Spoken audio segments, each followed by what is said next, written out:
Bom dia, eu sou Marcelo Pestana e essa é mais uma edição do Colunas e Notas. Ao meu lado, Carlos Cirne. Bom dia, Carlos Cirne. Bom dia, como vai?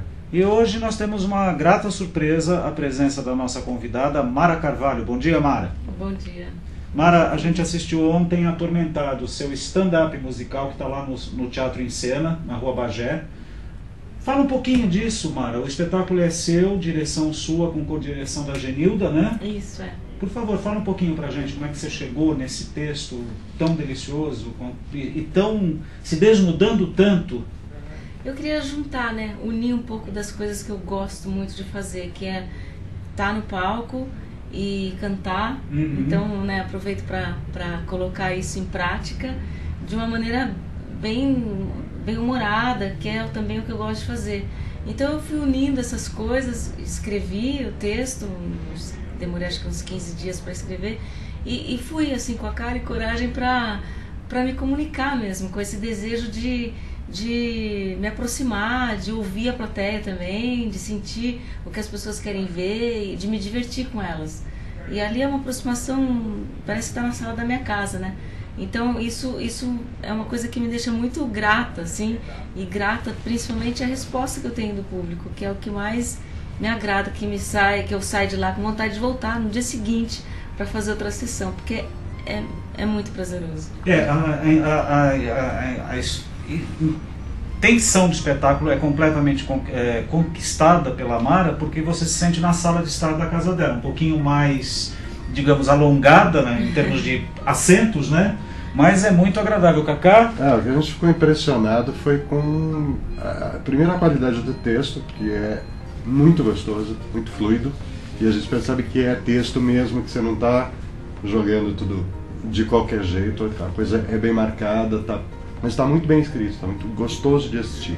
Eu fiquei com muita vontade de conhecer a senhora, sua mãe e a sua tia Desunda, como é que é? Alduzinda. Alduzinda.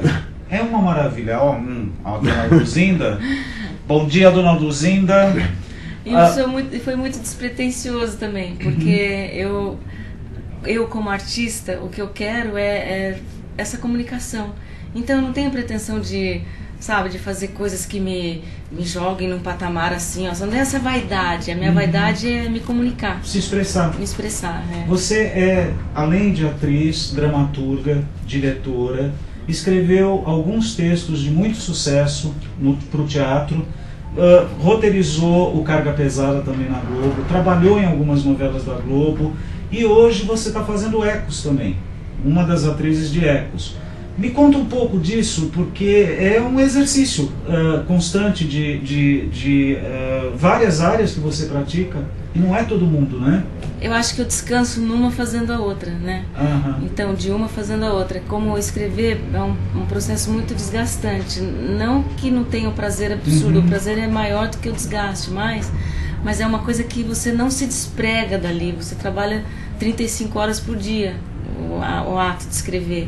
Então desgasta mesmo. E aí eu estava cansada um pouco da escrita, da dramaturgia. Eu falei, eu preciso atuar, que é uma coisa que eu adoro fazer, e que você sai de lá, você apaga a luz e consegue tomar um chopp. E escrever não tem isso. Escrever é uma vida, para mim pelo menos, o meu processo super antissocial, e onde eu me debruço o tempo inteiro, full time mesmo. Inclusive porque se você parar, de repente você corta um fluxo que você está desenvolvendo e aquilo emperra. Então você não quer parar justamente por causa disso, a coisa está rendendo. Né? Exatamente. E a hora que você vê, você varou o dia naquilo. Varou o dia, varou a noite, não falou com ninguém, não encontrou ninguém. Eu fui pro Rio quando estava escrevendo Carga Pesada e falei, vou fazer amigos, né? Quero ter 1 milhão de amigos. E aí tava lá e eu morando num prédio onde tem vários atores, né, da Globo, que muitos eu conheço, muitos são meus amigos. Falei, então, agora vai, sozinha, com meu cachorro só. Mas eu trabalhava tanto que eu não consegui conhecer, assim, nem encontrar ninguém. Eu não saí nenhuma noite, fiquei 6 meses lá.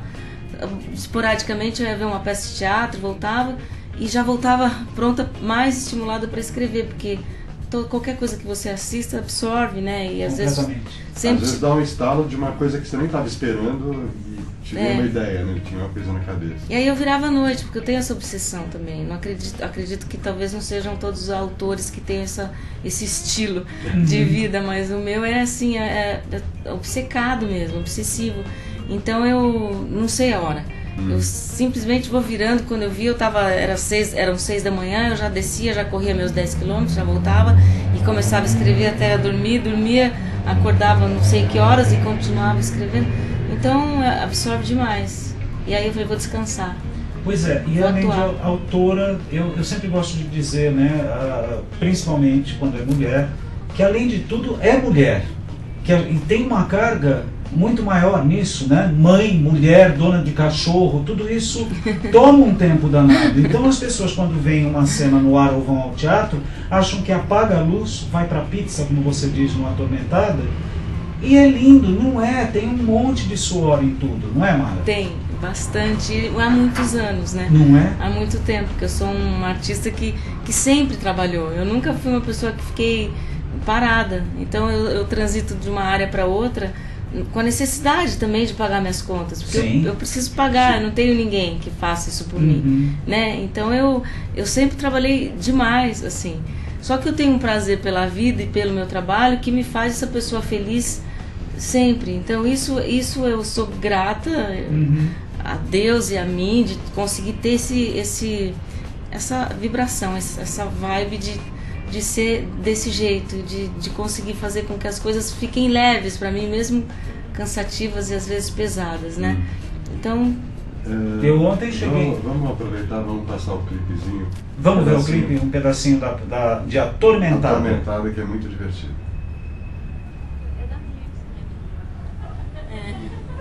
Ela acha que ela levou fora do namorado porque é gorda. Eu tenho certeza que é porque ela mora em Atibaia. O cara às vezes vai buscar ele em casa, mas aí antes de terminar a balada, ele fala que vai pro banheiro e vaza. Deixa ela na maior roubada. Não, às vezes o cara até leva ela de volta pra casa, mas aí ela acaba dando pra ele na primeira noite porque sabe que não vai ter a segunda. E a maioria dos homens não gostam de mulher que dá na primeira noite. Mesmo sendo o que eles mais querem. Não é, Renato? Olha, viu? Falei, conquista primeiro, depois você dá. Mas ela fica constrangida de fazer o cara ir até lá e não rola nada. E ela é boa de cama. As gordinhas costumam ser boas de cama. As gostosas, elas buscam o melhor ângulo para serem vistas. E às vezes nem se mexe para não mostrar as dobrinhas. As gordinhas não. As gordinhas são que nem bexiga cheia que você solta o bico, sabe?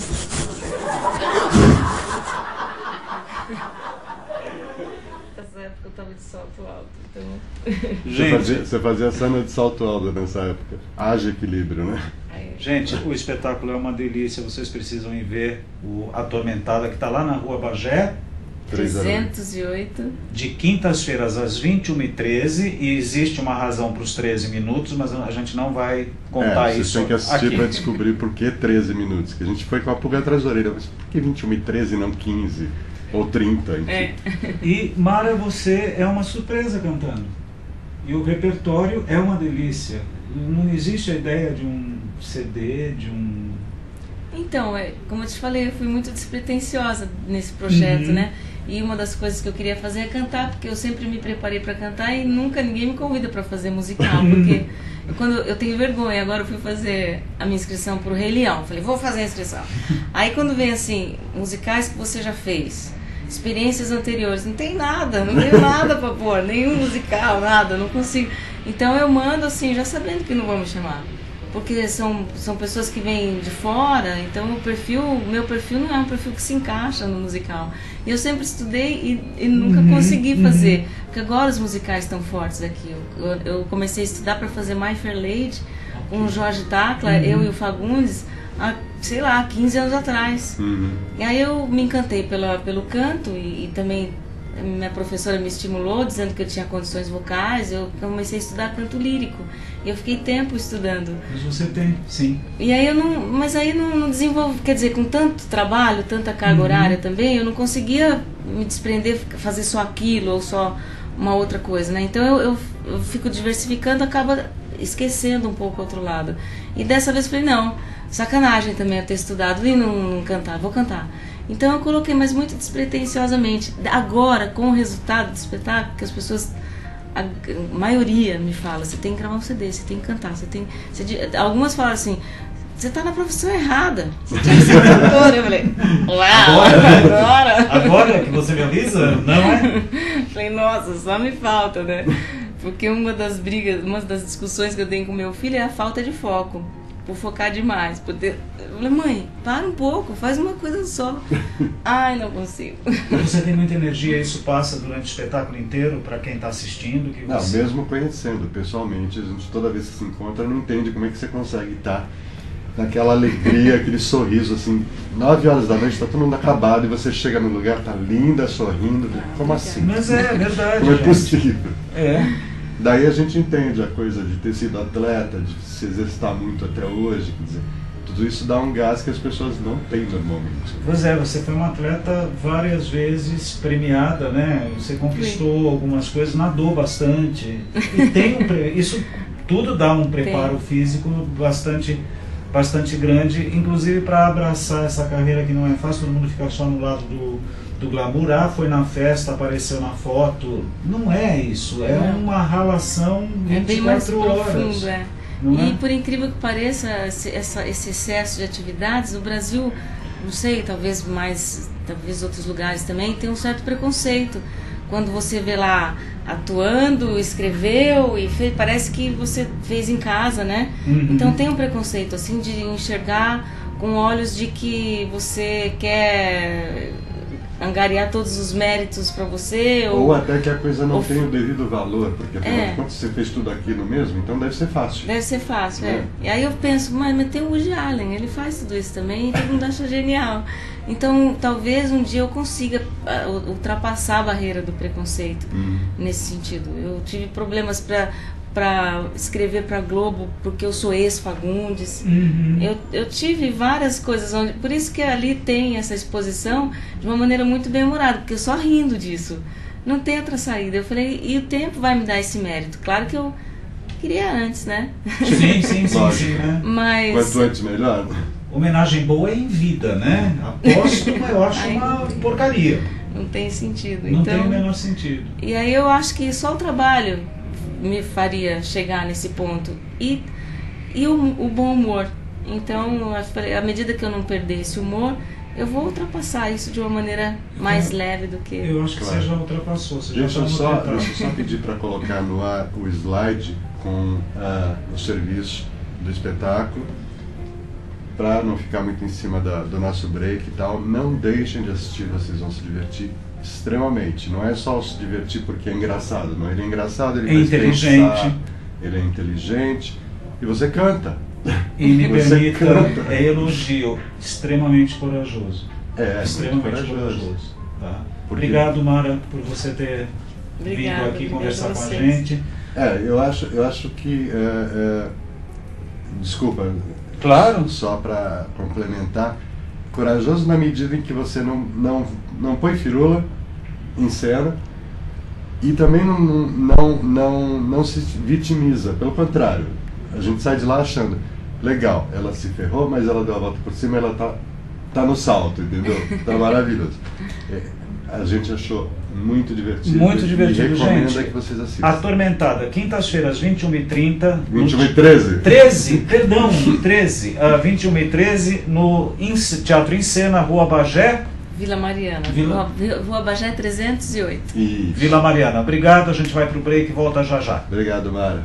Obrigada a vocês. Obrigado, Mara.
Joe.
Oi, estamos de volta com Colunas e Notas, e agora recebendo o nosso segundo convidado de hoje, o ator, dramaturgo e diretor Samir Yazbek, que está em cartaz com Fogo Fato, lá no Teatro Sesc Santana.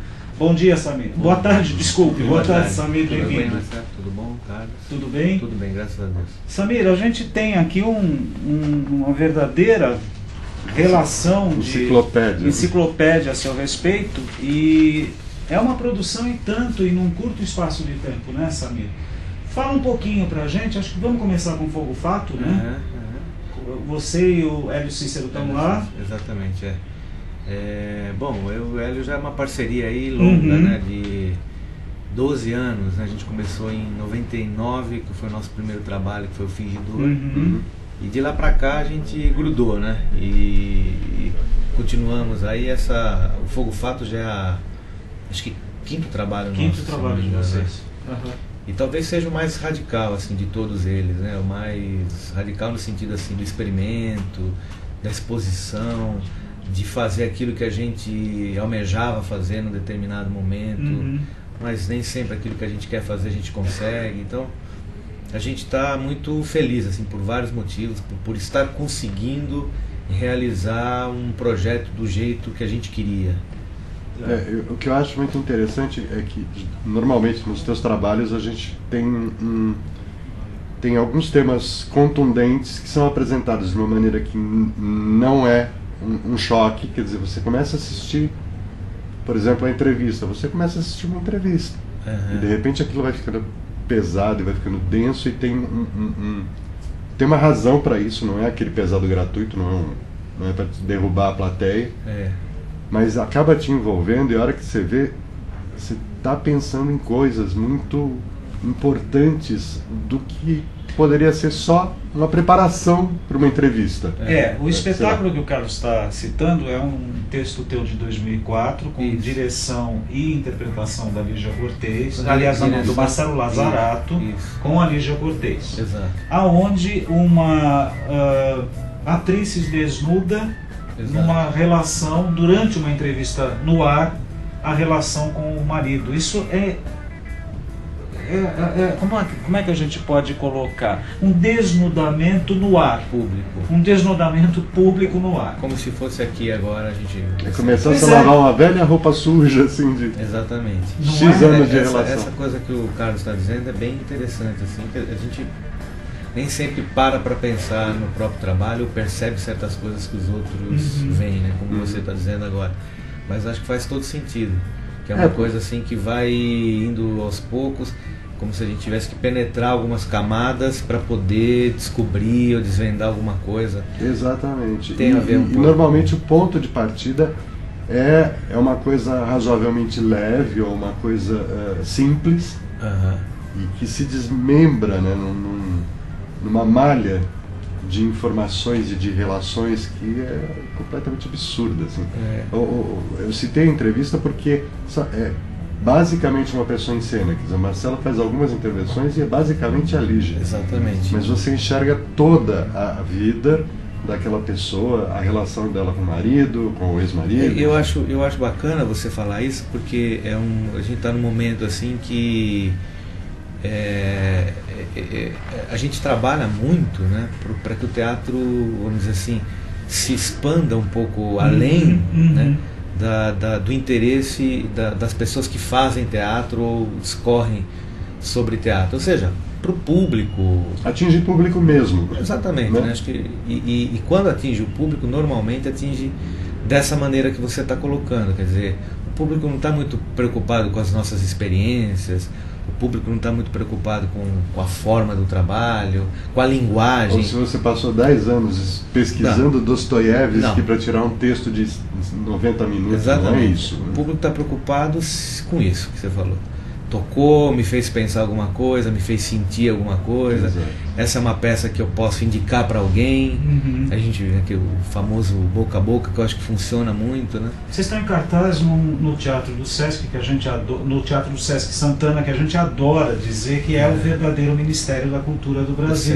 Sesc. Me diga uma coisa, que tipo de público vocês têm tido lá no Sesc? Porque como é em Santana, ele pega o público daquela região de São Paulo. E foge um pouco do estereótipo. Mas mais ou menos. No caso do nosso espetáculo, por exemplo, já é a segunda vez que a gente está fazendo uma temporada no Santana. Já fiz em outros Sescs, mas no Santana.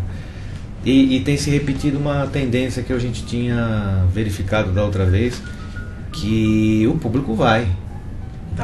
O público interessado, por exemplo, no nosso trabalho, que conhece, que sabe alguma coisa, ou público de teatro, ou público que gosta de ir ao teatro, e o público da região, com certeza, porque ali é quase que uma coisa à parte, assim, no sentido de literalmente um bairro, né? Quer dizer, ele está fora desse nosso miolo aqui. Mas a gente não sente muito essa coisa de um outro público, não. Sim.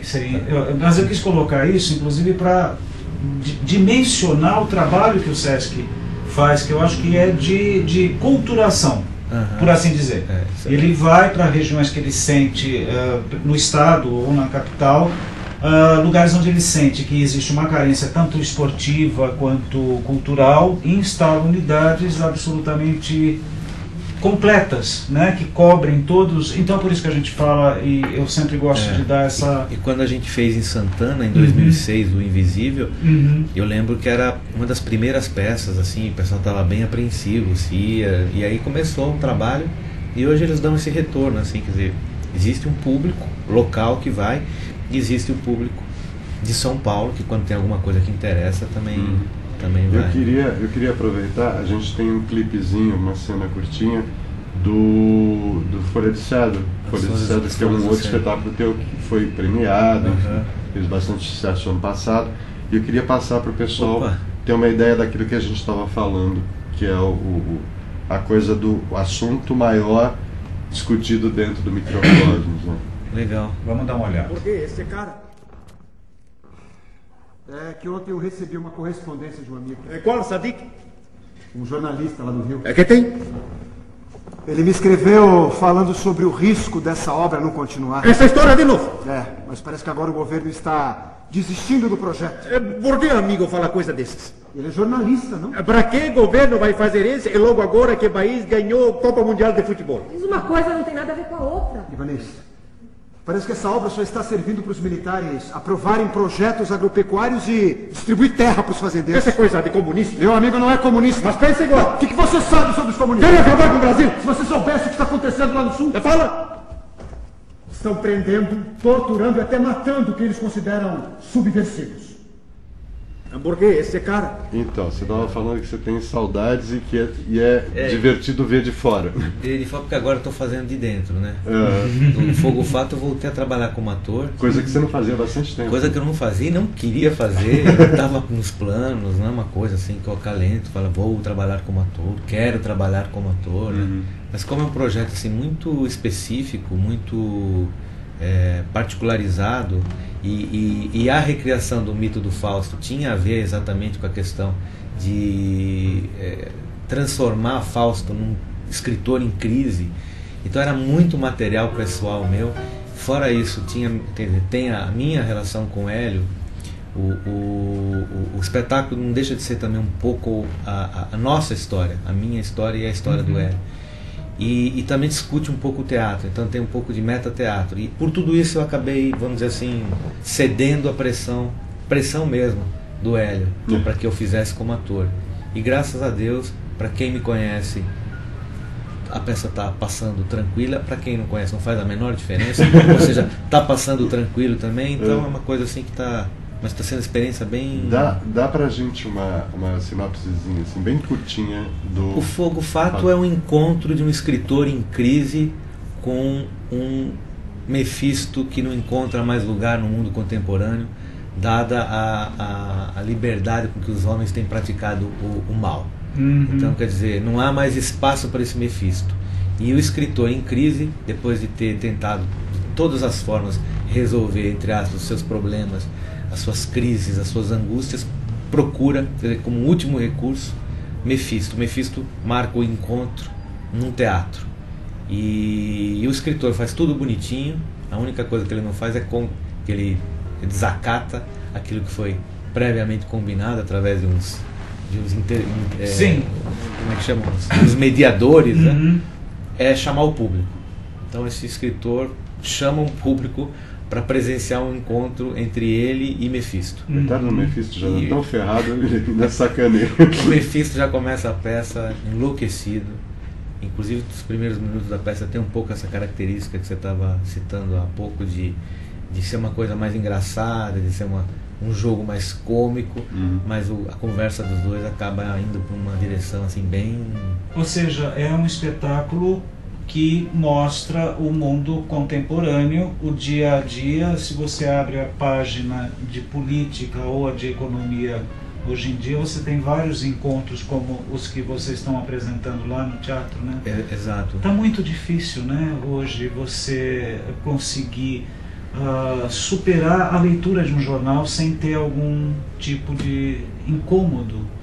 Tá difícil, eu acho, e ao mesmo tempo o teatro também não está conseguindo dar conta dessa realidade. É verdade. Então eu acho que a gente está vivendo assim, um momento de uma espécie de descompasso, sim. Um abismo aí. A informação está muito rápida. Exatamente. Hoje você faz alguma coisa e imediatamente as pessoas ficam sabendo que você fez. Se você posta no Facebook, fica sabendo e na verdade não fica sabendo. Isso, exatamente. Porque a coisa morre muito rapidamente. Né? Porque já vem outra em seguida. Exatamente. Não tá ecoando, as coisas não estão tendo tempo de... E quando estão ecoando as coisas erradas, né? Então, pois é. O que acaba fazendo sucesso é o que não devia. E a gente fica, por exemplo, ontem a gente ficou muito feliz com a coluna do Contar do Caligares, falando sobre a peça. Eu fiquei particularmente feliz porque a peça tem recebido muitos elogios, tem recebido muitas críticas e etc. Mas o comentário do Contardo, ele tem uma característica que é o comentário de uma pessoa que a princípio não participa do mundo do teatro. Então, quer dizer, o interesse dele é discutir aquilo que a peça suscita enquanto... A questão ética. Enquanto a questão do conteúdo, a questão ética, enfim, ele pegou por aí, né? Mas pegando nesse sentido que a gente estava conversando, que o teatro volte a ocupar um espaço relevante. Acho que isso depende muito da gente também, né? Sim. Não é toda hora que a gente consegue produzir um espetáculo que esteja à altura daquilo que a gente sabe que está acontecendo, daquilo que a gente está lendo no jornal. Exatamente. Que é difícil mesmo. Porque inclusive o jornal está indo muito rápido, né? Os acontecimentos não dão conta E eu acho engraçado porque assim, ninguém é contra a comédia, ninguém é contra o musical, ninguém é contra nada, desde que as coisas sejam bem feitas. Exatamente. Só que parece que conteúdo de texto está cada vez mais difícil. Ou eu estou me sentindo cada vez mais chato, porque eu vou para os lugares e não consigo rir tanto assim quanto as pessoas estão rindo. Será que eu perdi a graça, entendeu? Não, eu acho que a questão é essa mesmo, concordo completamente com você. A questão do conteúdo está bem complicada, as pessoas estão, infelizmente, como se não tivesse mais importância. Uma coisa de louco. Agora, falar disso quando se fala em arte, quando se fala em teatro, é um contrassenso. Não devia ser uma preocupação, né, o conteúdo. Não. E as pessoas não discutirem, não falam. Claro, de novo, eu e o Hélio, por exemplo, nessa parceria da companhia, a gente se coloca muito em questão no sentido assim, bom, o que nós podemos fazer, porque houve peça que nós fizemos e na estreia eu falei, já não vai funcionar isso aqui. É incrível, mas às vezes acontece. Fala assim, puxa, ficamos aí não sei quanto tempo ensaiando, escrevendo, fazendo, e não vai ecoar.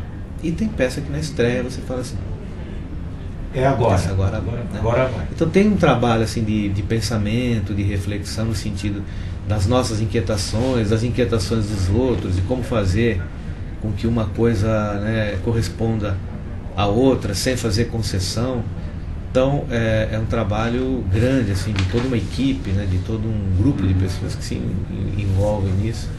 E às vezes é muito compensador, mas eu acho que o teatro realmente precisa fazer um esforço aí no sentido de ocupar de novo um espaço relevante dentro da sociedade. Agora, o que está difícil, inclusive a peça fala um pouco sobre isso. Quando eu falo que é um escritor em crise, na verdade ele está buscando. A peça não é apenas discursiva, tem um fio de enredo que se desenvolve, que é a questão do pacto entre o Mephisto e o Fausto, se vai ou não se realizar. Mas de qualquer maneira ela traz algumas reflexões desse tipo, no sentido assim, e aí? Eu estou em crise não é porque eu não sei escrever, porque eu não sei sobre o que escrever. Num determinado momento você até pensa, quer dizer, não sei sobre o que, não tem mais espaço para mim, não tem mais espaço para o teatro, o público não quer mais saber, o jornalista não quer mais saber, e de repente você vê que é tudo isso, mas não é nada disso. É uma questão, é uma equação assim de muitas variáveis, né? De muitas variáveis. E o espetáculo, acho que ele está propondo essa discussão sem dar nenhuma resposta fácil. Talvez o que ele propõe enquanto fio de enredo é que cada um busque a sua própria resposta e busque resolver isso da melhor maneira possível, como por exemplo vocês dois estarem fazendo esse programa. Porque se a gente está conversando, isso que eu estou conversando com vocês aqui, eu falo para Verbena de vez em quando, é uma raridade poder falar mais do que 5 minutos com pessoas que estão interessadas naquilo que você está falando, do mesmo jeito. Porque na maioria das vezes as pessoas a coisa está preenchendo o buraco. Então vamos popularizar o programa. Quem você mais gostou de beijar na sua carreira? Qual o seu shampoo? Que é o caminho que a coisa acaba tomando. Você faz uma pergunta sobre o trabalho e em seguida você vai para a sessão variedades. E as pessoas, como se isso interessasse realmente.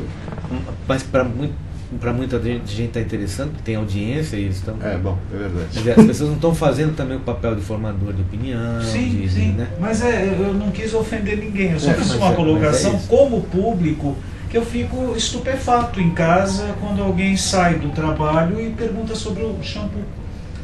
Eu já vi isso. E é constrangedor, né? É constrangedor, quer dizer, eu queria mudar agora para... Eu tenho que ler, gente, porque são tantas coisas. Você tem vários trabalhos a partir de 2002 publicados, né? É verdade. O que não é uma constante na dramaturgia brasileira. É verdade. Né? Então, em 2000 você publicou Uma Cena Brasileira como organizador da editora Rustec. Você organizou textos... São depoimentos de 8 atores. 8 atores, isso. Paulo Altran, Raul Cortez, Renato Borghi, Juca de Oliveira, Eva Vilma, Maria Alice Vergueiro, Valderez de Barros e Laura Cardoso. Então eu vou te pedir uma coisa, se você ainda tiver um exemplar desse, porque a gente não tem isso ou... Eu devo ter um. Não, então... Não, um sobrando. Um sobrando, mas já tem jogo. Eu explico. Mas a gente pode dar um jeito com o editor e tal, porque eu acho que esse livro esgotou já. Eu queria dizer o seguinte, que a gente teve o prazer de contar com a presença do Samir neste livro aqui, que são 3 textos dele, a entrevista, O Fingidor e a Terra Prometida, na coleção Aplauso, que foi em 2004, né, que a gente fez esse exemplar, a coleção Aplauso. Foi um dos primeiros, né, da série de teatro. Foi. Acho que tinha do Alcides Nogueira. Tinha uns 3 textos do Alcides, logo depois... Então, se você ainda tiver a sorte de encontrar esse livro, a coleção Aplauso está suspensa, enfim. Só um detalhe, é bom de ler. Tá? Não é só a curiosidade de ver um texto de teatro, não. Ele é gostoso de ler, ele tem uma boa prosa, apesar de ter sido escrito para ser falado em palco. E tem... É muito agradável de ler. Eu gosto também do que eu li aqui. O Fingidor foi pela editora Ática, teve uma distribuição para 475 mil alunos da rede pública de ensino do Brasil inteiro, integrando o Programa Nacional de Biblioteca da Escola do Governo Federal. Exato. Isso não é muito bom, isso devia ser uma constante, não ter lapsos, né? E não foi constante, não. Eu sei, nada no Brasil. Nada no Brasil. O Fingidor, só para as pessoas entenderem, é aquele teu texto que você disfarçava o Pessoa. Inspirado na vida e obra do Fernando Pessoa, nos últimos dias de vida dele, que o Hélio Cícero fazia também. Sim. A gente queria voltar até. Bom, a gente volta o tempo inteiro com essa peça. A peça estreou em 99, voltou em 2002, voltou em 2006, voltou em 2009. E agora a gente queria fazer um repertório dela com As Folhas do Cedro e o Fogo Fato. Mas aí não arrumamos recursos, patrocínio. Sim. O bom é que é um espetáculo de uma pessoa só, então já fica um pouquinho mais fácil. Qual você diz? O Fingidor já é uma coisa mais leve. De uma? Não. O Fingidor tem 9 atores. 9? Gente, tá certo. Eu misturei tudo, desculpa. A entrevista que tem... Entrevista que é quase Mas o Hélio brilhava muito, talvez seja por isso que você... É a figura central. O foco era muito forte, né? E depois As Folhas do Cedro foi publicada também, pela editora Terceiro Nome, né? Da Marilu Pérez. Exatamente. E fez um livro belíssimo. Assim, não sei se a Marilu é impecável. Terceiro Nome é uma das melhores editoras em termos de livros de arte. E teatro também, publicando teatro, que a gente não é uma coisa comum no Brasil. E a gente vê em outros lugares aí que esses últimos anos eu dei umas viajadas aí. Tem lugares aí que você vai, um autor de 30 anos, ele tem 10 textos publicados. Você vê, e depois a pessoa sofre buscando. Os autores dizem, eu estou sofrendo tanto, não tem texto. Não tem texto, porque não acha, porque não foi publicado. Tem bastante texto. Tem. A gente pode até questionar a qualidade de uns, de outros, de autores e tal. Mas a gente está vivendo hoje um momento que as pessoas estão escrevendo bastante dramaturgia. Dramaturgia brasileira contemporânea está sendo bastante montada. E graças muitas vezes ao esforço das pessoas. Sim, as pessoas é que têm que pesquisar mais e um pouco mais atrás, porque existe sim. Carlos? Eu acho que a questão a qualidade realmente não tem como a gente discutir, porque depende de cada caso. Exatamente, varia muito e às vezes um texto simplesinho, bem montado, acaba resultando num espetáculo muito interessante. Exatamente. Não precisa ser um Fausto, um Fausto original, por exemplo. Escuta, me fala um pouquinho de Uma Família à Procura de um Autor. Essa foi a primeira peça que eu fiz como ator também. Escrevi o texto e fazia como ator. Era meu grito de independência, assim, de liberdade. Sou ator, sou autor, vou fazer teatro. Era o que eu estava dizendo. Tinha 19, 20 anos. Mas era um monólogo, do ponto de vista assim, da dramaturgia, até inusitado. Tinha umas coisas meio simbólicas, mas chegava a ser um pouco hermético.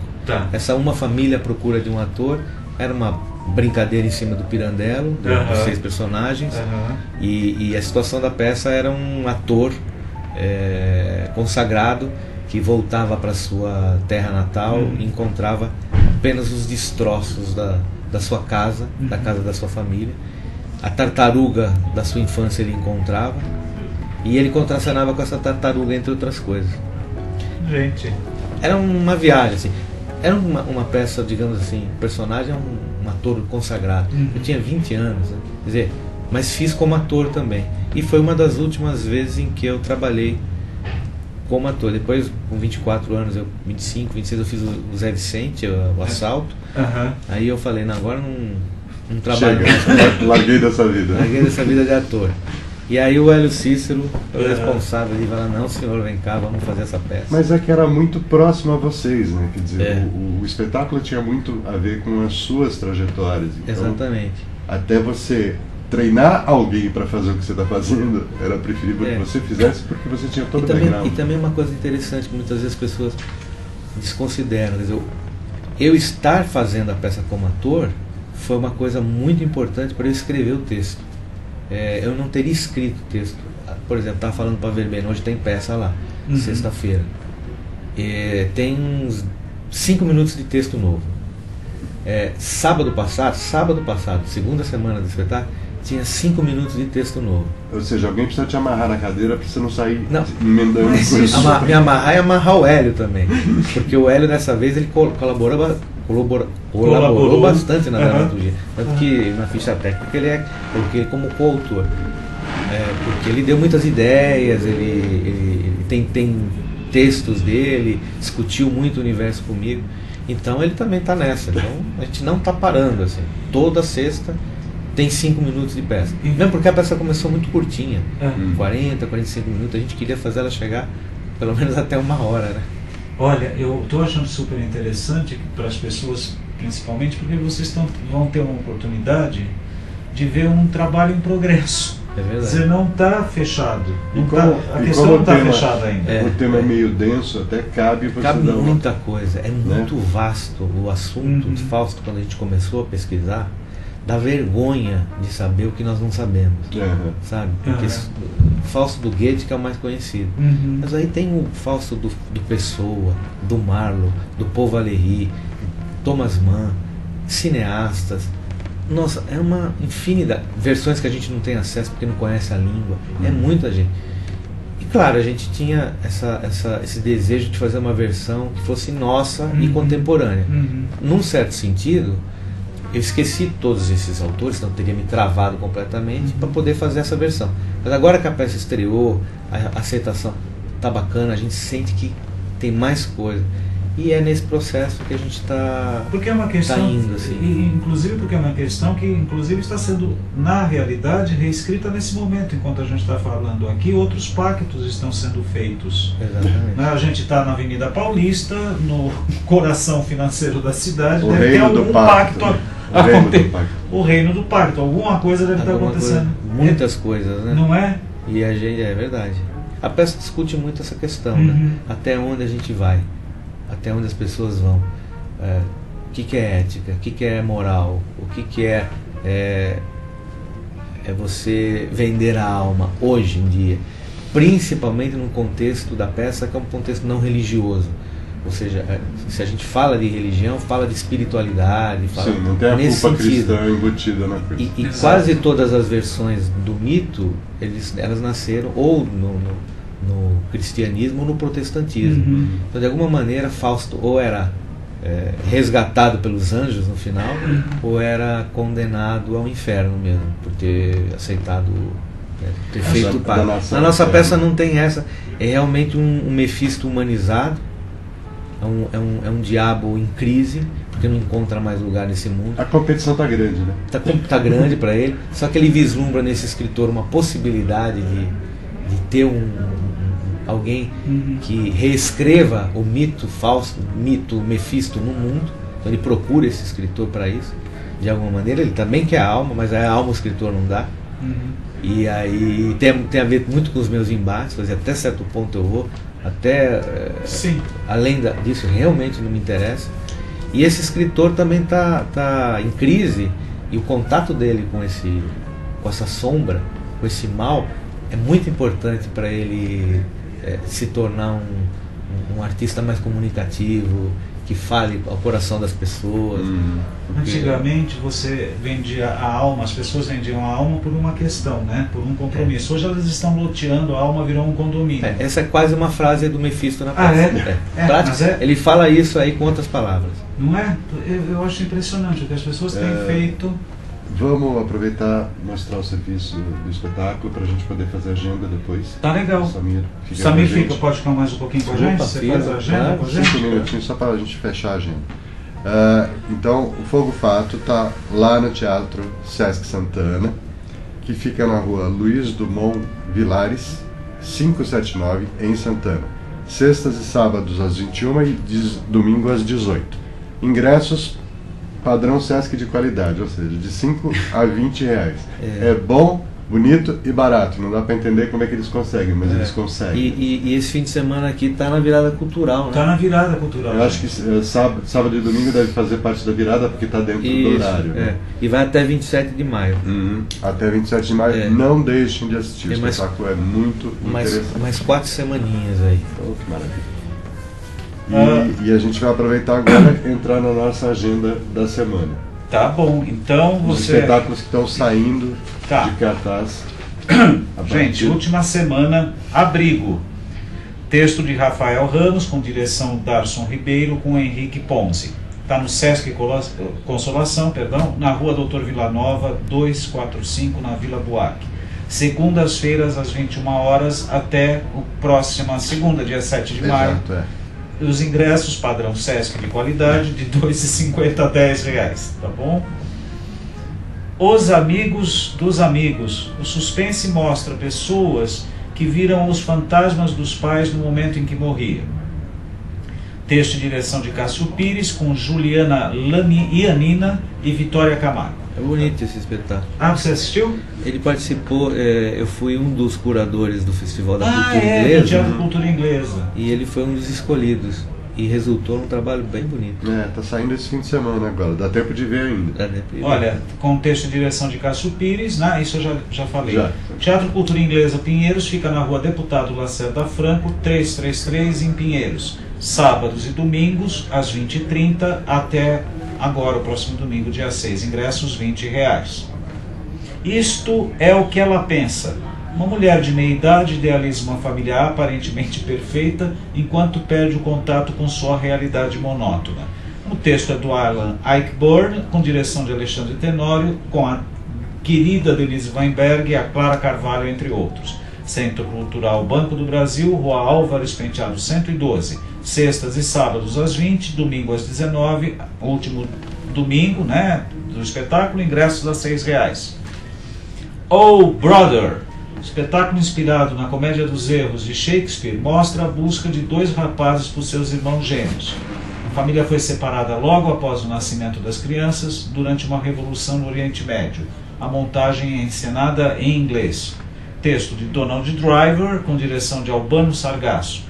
No elenco, Rafael Reis, Larissa Cardoso e Gustavo Lázaro, entre outros. Teatro Cultura Inglesa Pinheiros, Deputado Lacerda Franco 333, segundas às 20h30 até a próxima segunda-feira. Grátis, tá bom? Você quer fazer as estreias? A gente está com 3 estreias essa semana. Uma delas é Il Viaggio, que é escrita a partir de um roteiro inacabado do Fellini.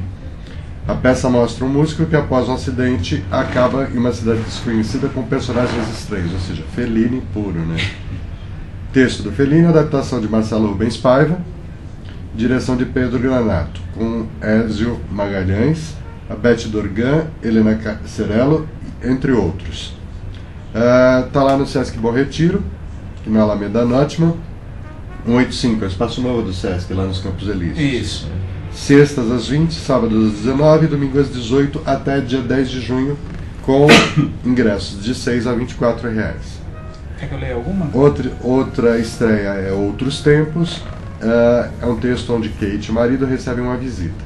Quando chega, essa hóspede relembra a juventude ao lado de Kate, o que intriga o marido, ou seja, ele sobra na conversa. Texto do Harold Pinter, com direção do Pedro Freire. Estrelado por Cristina Flores, Otto Júnior, Paula Brown e Miwa Yanagisawa. Gente, desculpa, mas o nome é complicado. Isso está abrindo no Teatro Augusta, Rua Augusta 943, ali na Consolação. Quartas e quintas às 21 horas e vai até o dia 28 de junho. Ingressos a R$ 30. E a última estreia da semana é The 11th Capital. A peça mostra como o poder das palavras pode mudar radicalmente a vida das pessoas. É um texto de Alexandra Wood com direção do Albano Sargasso, também encenado em inglês, com Alan Town, Gustavo Lázaro, Natália Ferrari e outros. Na Cultura Inglesa da Vila Mariana, na Rua Madre Cabrini 413, sábados e domingos às 20 horas e vai até o dia 17 de junho. Entrada gratuita, tem que retirar o ingresso com 1 hora de antecedência também. É isso? É isso. O que a gente tem para essa Sempre semana? às 3. Eu queria aproveitar o tempo para mostrar o que a gente recebeu ontem, a revista Olhares, tá? A revista da Escola Superior de Artes Célia Helena, inclusive você. Dou aula lá. Você é um dos professores, né? É. Da querida Lígia Cortez, que nos mandou, foi... Quem, Carlos, que mandou a revista pra gente? Quem mandou a revista? É. A Leozinha. Ah, Leozinha. Então, um beijo, Leozinha. A gente gosta muito de você, tá bom? Olha, eles estão fazendo um trabalho lá. Maravilhoso. Não, o trabalho é maravilhoso. Você sabe que O trabalho da faculdade, do curso técnico ali, realmente está ganhando uma dimensão muito especial. eles tiraram agora, a Nídia Alicia nos contou que eles tiraram a nota máxima. Quase a máxima. Por um negocinho não foi a máxima. Uma nota que parece que quase pouquíssimas escolas de arte no Brasil tiveram. É sempre a tecnicalidade de ser. E acaba estragando o 10 absoluto. E foi uma avaliação de muito rigor. E a escola, porque o Célia Helena tem 30 e tralalá anos de tradição, mas a faculdade tem alguns 2, 3 anos. Acho que é o terceiro ano agora. Então, para essa condição, foi uma vitória. Assim, está sendo a escola está numa festa por causa disso. E a revista está muito interessante também. Está muito bonita, né? Gente, a gente está estourado de tempo. Eu só quero agradecer os nossos apoiadores. Patrocínio a gente não tem, mas a gente tem apoio, tá? Que são o Restaurante Santa Clara, o Empório São João e o Dona Maria na Cozinha. São lá em Pinheiros. E a Laserland, que é a loja de CDs e DVDs, que fica na Avenida Rebouças. Semana que vem a gente está de volta. Parabéns aí pela... Obrigado, Samir, pela presença. Obrigado, Samir, pela presença. E, se Deus quiser, sexta-feira a gente está aí com mais um Colunas e Notas na web. Tchau, gente. Obrigado por